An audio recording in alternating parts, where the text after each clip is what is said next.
My name is Monique Jozwiakowski. I'm president and CEO of Mojoz Consulting. We're a communications firm, and we partner with businesses to bring their dreams and their products to life.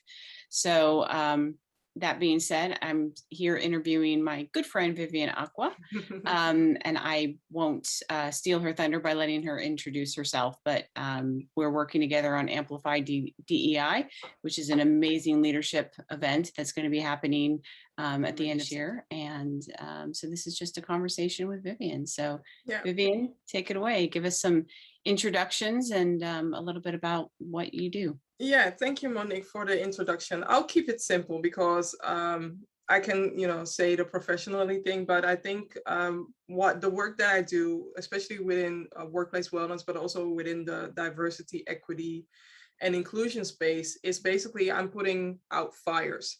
Now, let it be known that my last name is also Acquah. It means water, and I'm literally doing that in the workplace. The thing that I love and do the most is preventing these fires that are related to diversity, equity, and inclusion, preventing these fires from happening, because there's so much that we can do to prevent people from leaving, to be able to attract talent, but also to be able to keep people on board and keep them in a safe space, in a psychologically safe space, so that they can be themselves, right? So that they feel like they are part of the ohana, or feel like they are part of the family, and feel like they are part of elevating the brand of the company. And that's what I've been doing. Been doing it international. I'm based in Amsterdam, the Netherlands, by the way.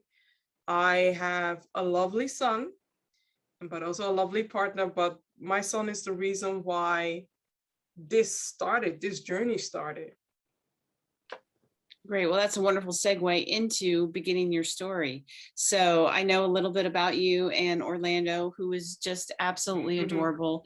So can you tell us, what is the moment where you had this aha, this feeling that, you know what, I need to do something bigger, and this is what I need to do, and why and how? What made you say that enough's enough, and you started this journey? Well, during the lockdown, there were two, I wouldn't say incidents, because an incident for me is just like somebody falling and having a small boo-boo and then standing up, right? But there are two impactful moments previously to what happened to George Floyd. There was this, I think it was Ahmad, the guy who was walking outside, who was running outside and was being shot. That was one impact that really hit me to the core. And then you had Breonna Taylor, who was shot in her house. And I'm here thinking, like, it's 2021 and we are still killing people like they mean nothing. Like, they're leaving families behind, they're leaving people behind as well. And also, people think that what happens in the state is only localized in the States. While the Netherlands, how small we are, and yes, we are big with flowers and also the other things, right? The weed and the red light district. I mean, the promotion regarding the Netherlands is on topic, but on point. But one thing that they do not include is how huge racism is, how huge discrimination is, especially when you look into the people that are underrepresented. They will share another narrative, they will share another story. And often you don't hear those stories. Often other people are telling our stories and expressing that there's no discrimination, there's tolerance.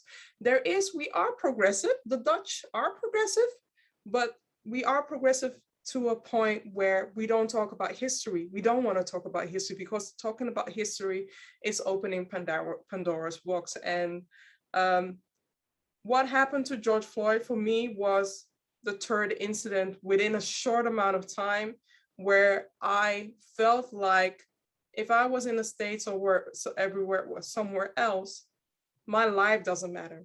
And if my life doesn't matter, then what will people think about my son? My son is biracial, he has a fairer skin, but to the outside world, people will always see him as a Black child, as a Black kid, or as a Black adult. And seeing the impact that it had on Orlando, seeing that I had to accelerate into explaining racism, right? And how do you do that? Tell me, how do you explain racism to a 6-year-old? How do you assure him that you are okay? Especially when he asked me that one question where he asked me, is anybody going to hurt you, Mom? I mean, in that time, I felt like the time froze. I fell into quicksand. I was run over by a bus or a truck. There were so many things happening. And whilst Solanda was sitting next to me, I also realized that I don't need to panic. I don't need to shock. I need to make him feel safe so that he doesn't worry about me. And I did that. It felt to me, and then I also realized that we use the words Black for negative things and we use the word white for positive things. So to me, it felt like I was telling him a white lie. And I wanted to do more about that. I wanted to not be a bystander, but wanted to be more of an activist and I want to sit in front of the bus, but knowing that, I also know that I cannot do the work alone. So that's how it started. That's incredible. And so how did you start to build this enormous army that you have now? And I know that it's just growing, but what was your first outreach? Like, how did you say, okay, well, here's my idea. And I know we had conversations early on and you're like, how in the world am I going to do this? What was your first action item? How did you do this? I mean, I am a person who collects tools. So I have, instead of collecting shoes and Gucci bags or whatever fashion bags, I collect my tools. So I'm a nerd. That's why I have the robot behind me. But I had a tool laying on the shelf and I wanted to do something. I also, through the work that I do with Let's Humanize the Workplace, having those conversations, inviting people into what can we both do? What can we do to elevate the conversation? But also what can employers, employees, managers, leaders, experts, what can we collectively do to humanize the workplace? Because I'm done with the finger pointing. I'm done with the name calling. I want us all to collaborate towards action. Knowing what happened and knowing that it's hitting to the core of diversity, equity, and inclusion, people seem to think that DEI is only related to race, right? It's only related to gender, but there are more layers and there are more labels. And there is also the part where it goes into intersectionality, right? I am a Black woman, but then again, I'm also a Black friend. I'm also a Black female entrepreneur. There's so many levels, layers that you need to peel to really understand where I'm coming from. All these conversations that I had, and Let's Humanize the Workplace, I think I started somewhere October, November 2019. Every time that I'm talking to somebody, I see a connection. I see the connection. I see that in the center, we are all talking about DEI. When we talk about emotional intelligence, something to do with DEI. When we talk about mental well-being, where people feel impacted because somebody's bullying them, it all has to do something with feeling included. And I was just like, wait, so all of this is connected to each other. Why not ask, why not ask the people that I already know and are already the advocates that I knew that would say yes. I mean, the majority said yes. That was to me a surprise because I asked about 30 people and more started sharing what they were doing. And that's how I landed from 30 to 69. Don't ask me why, but I ended up that way. And I wanted to create a ripple effect because that's the only way I feel, the only way to support people on their journey. And I'm saying a ripple effect of micro actions because we need to take little steps. And I know that some people don't feel like the little steps are enough, but we also want to make those steps sustainable. I mean, I cannot ask you to bungee jump if you have never done any bungee jumping before. So maybe I'm asking you to dive in the swimming pool, right? Next time you'll be diving in the ocean, right? And next time you'll be maybe bungee jumping. And besides, I'm afraid of heights. I don't know why I'm using this, but still, Yeah, it's I'm a not going to way. be. I'm not going to be bungee jumping anytime soon. I'll dive into a pool, but that's about as far. It's a way of expressing, sharing my story. Yeah. And when my son asked me that question, and also I think a few days later, I noticed what Alexis Ohanian did. So the ex-founder of co-founder from Reddit, he made room, he made space for someone who has a diverse background, preferably a Black person, so that he could be able to tell his daughter during Black Lives Matter, I not only, maybe paid a financial contribution, but I walked the talk by making space. And that to me is a bold move. But what's more even bold is the fact that he had his daughter in mind. And I knew then and there, I don't have their budgets or their means, but if my son would ask me, Mom, what did you do? I can definitely say that I literally bungee jumped just to create this ripple effect, because I don't want you to be pulled over by a car, a police car.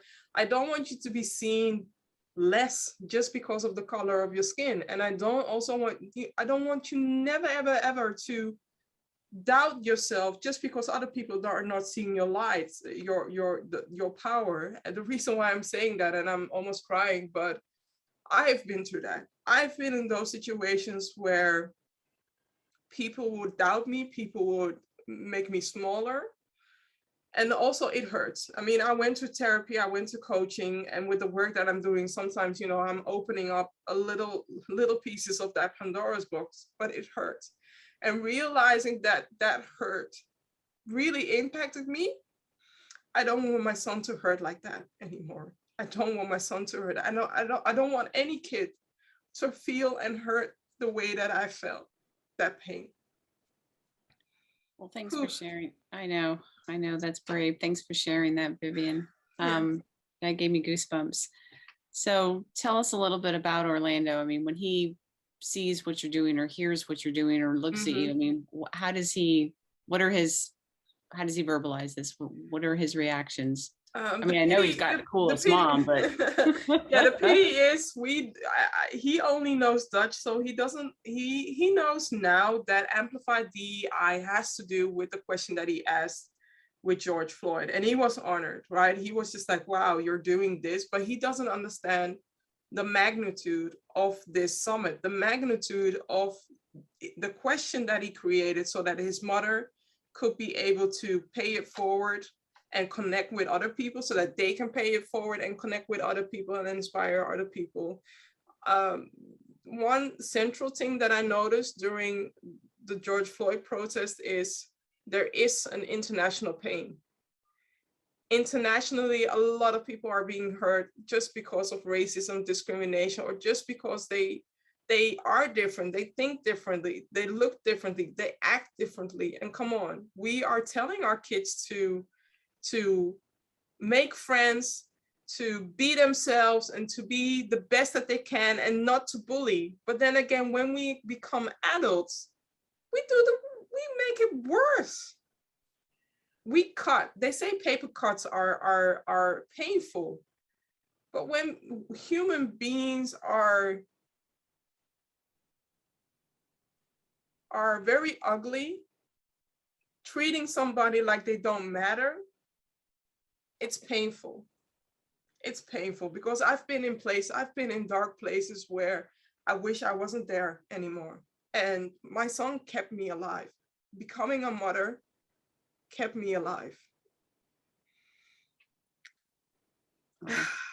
Yeah. And I've seen him, and just the way he looks at you and gives you those big hugs and says hi, waves to the camera. Yeah. I mean, he's absolutely adorable. So you've done a really great job with him. And I can't wait. I mean, it's been over the time that we've known each other, it's been great to kind of hear how he's doing and see how he's doing. And I can't wait to see what he does next and how he evolves. He will be an amazing human being. And I hope that you know, whatever I am doing now is an inspiration for him to pass on to whatever he is going to do in the future. So I want to pass the baton on to him, but also touch so many parents, so many uncles, so many aunties, so many grandparents, but also so many human beings, realizing that it's not only impacting adults, but it's also impacting the kids. And sometimes we may think that it's not, you know, kids don't realize that, but I'm living my life through him. I'm listening to the question that he's sharing. And if a kid is asking this question, how would you respond? Mm-hmm. It's hard because they really don't, you know, they come in and they're so innocent and they're so themselves and they make friends, they do things, they don't think about any of the layers that, you know, we as a society then build as they get older. So they're really, you know, the level that we need to kind of focus on right now. And I think you're doing a great job with that. And hopefully, you know, it's already caught on. So hopefully it'll just keep catching on. Okay. So Amplify DEI 2021 Leadership Edition. Your inaugural event was in 2020 and it was absolutely amazing. And that was just, you know, you're getting your feet wet and saying you wanted to do this. So you put together Amplify DEI. And now for 2021, we have the Amplify DEI Leadership Edition. So can you tell us kind of a bit about the support around the network you've built and that you continue to build, and how you got to the Leadership Edition? And then kind of what the future as far as your hopes for Amplify DEI looks like. Yeah. Will you keep building on different versions? I'm trying, well, I'm a person who goes with the flow. And what I've been hearing and also in the work that I've been doing, I've been noticing that people find it challenging. And when I say people, leaders find it challenging, but also realizing that we are all leaders, right? Even though the theme is leadership, I see leadership as self-leadership.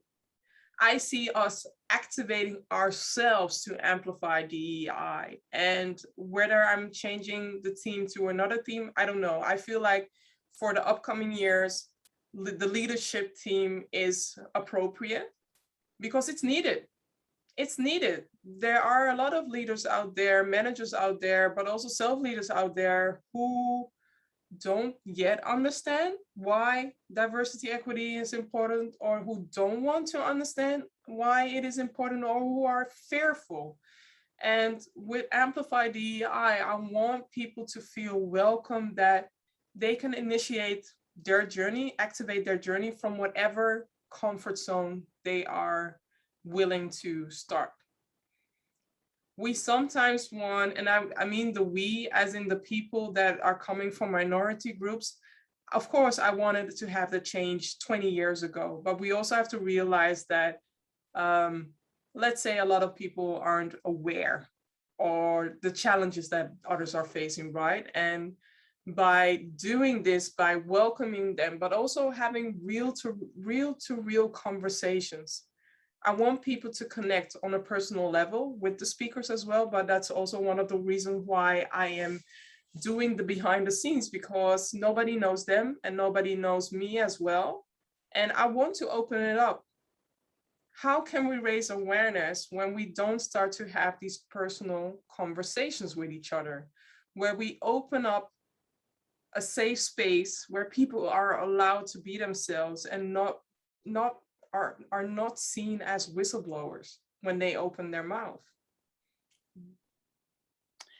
So can you tell us a little bit about DE? I have a fun way to share it. And the way that I sometimes share it is by explaining the carrot cake, right? If your company wants to create the best carrot cake for their clients, or for your clients, you need to have your diverse ingredients. You need to have your carrot cake, you need to have your raisin, you need to have your sugar, your butter, etc., the eggs. These are all ingredients that work together because they are diverse and they are needed to build upon your carrot cake, right? But having all these ingredients and not, providing certain tools, that's where the equity part comes in, to be able to create your cheesecake, carrot cake, or whatever cake that you are creating, where you need the different ingredients, you also realize that you need to provide the tools so that people are able to create that best carrot cake as well. Another thing is the way that I look at culture is the kitchen. I love spending time in the kitchen, but sometimes the oven is maybe too hot. And what happens when you created that diversity through the diverse ingredients, you provided the different tools for equity, but you're placing the cake in a too hot oven. It will be otherwise a black cake, a burned cake, or the cake from the outside will be looking good, but from the inside, well, we all know it's all messy. It's all messy. I'll stop it at there. You know, that's a great way to look at it. And I have to say right now, I'm really hungry. I'm not responsible. I'm not responsible. You should have had that disclaimer at the beginning. I haven't had breakfast yet, and I love carrot cake. And that's a warning that I most of the time share with the companies that work with me, say that I'm not responsible for your people craving all the things that I've shared. So please warn them to have something healthy around, because I will be bringing in food. Food is a way for people to connect, but it's also a way to make it simple for companies, right? It's also a way to make it simple for people as well. And it's otherwise that, or I'll use the barbecue analogy as well. So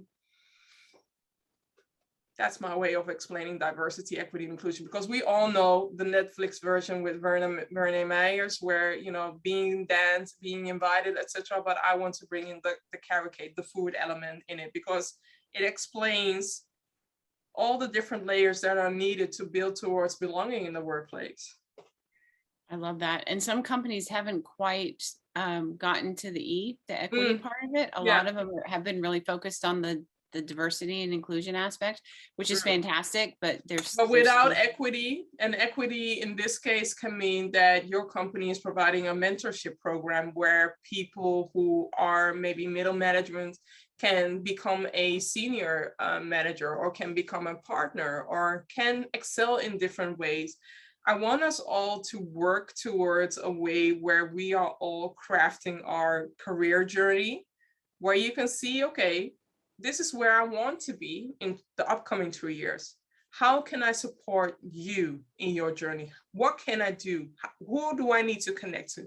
Instead of waiting upon somebody to come to you, or instead of doing that only for a selective group of people.